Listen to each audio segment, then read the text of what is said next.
கடலூர் மாவட்ட காவல் கண்காணிப்பாளர் அலுவலகத்தில் சட்டம் ஒழுங்கு ஏடிஜிபி டேவிட்சன் தேவாசீர்வாதம் தலைமையில் ஆலோசனைக் கூட்டம் நடைபெற்றது. தமிழ்நாடு சட்டம் ஒழுங்கு ஏடிஜிபி டேவிட்சன் தேவாசீர்வாதம் பதவியேற்ற முதல் நாள் பல்வேறு பகுதிகளுக்கு சென்று சட்ட ஒழுங்கு தொடர்பாக மாவட்ட காவல்துறை கண்காணிப்பாளர், துணை கண்காணிப்பாளர்களுடன் ஆலோசனையில் ஈடுபட்டு பல்வேறு அறிவுரைகளை வழங்கி வருகிறார்.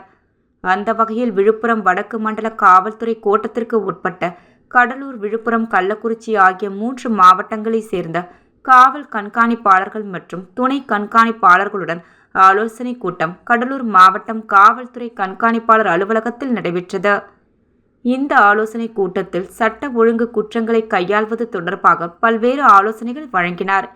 இதில் வடக்கு மண்டல ஐஜி ஆஸ்ட்ரா கார்க் மற்றும் மாவட்ட காவல் கண்காணிப்பாளர்கள் ராஜாராம், தீபக் சிவாஜ், ராஜத் சதுர்வேதி ஆகியோர் கலந்து கொண்டனர். முன்னதாக மாவட்ட காவல் கண்காணிப்பாளர் அலுவலகத்திற்கு வந்த சட்ட ஒழுங்கு ஏடிஜிபிக்கு அளிக்கப்பட்ட அணிவகுப்பு மரியாதை ஏற்றுக்கொண்டார்.